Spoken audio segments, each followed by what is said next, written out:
Welcome to the Mr. Circuit Future Tech Electronics Lab number 2, called Ohm's Law and More.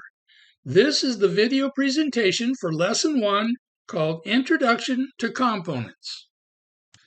The main purpose of this Mr. Circuit Lab is to help you become more proficient in the use of a multimeter in addition to working with Ohm's Law and Watt's Law. We will begin with the components that we will use in this lab.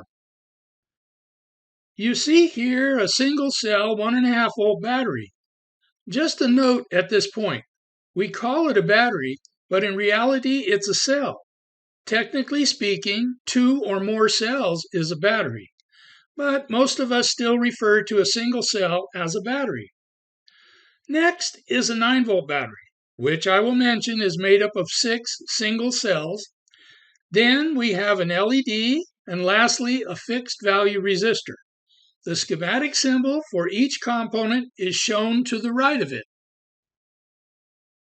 Note that the single cell schematic symbol shows 2 vertical lines, one shorter than the other. The short line indicates the negative side of the cell or the battery. Then under that, we see the schematic symbol for a multi-cell battery like a 9 volt battery. This is the schematic symbol for any battery made up of 2 or more cells. Again, the shorter vertical line is the negative terminal of the battery. The next symbol in the third column on your lesson page is for an LED, a light-emitting diode. Its symbol is like a diode with the addition of 2 arrows pointing out from it, indicating that it emits light. We will learn more about LEDs in later lessons in this lab. The fourth symbol is for a resistor.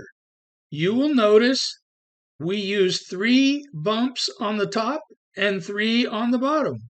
This is the standard way of making the schematic symbol for a fixed value resistor. Now what I would like for you to do is copy these schematic symbols onto page 1B. This will help you memorize the symbols, which are very important in electronics. When you've done that, you are ready to watch the video presentation for Lesson 2 in this lab.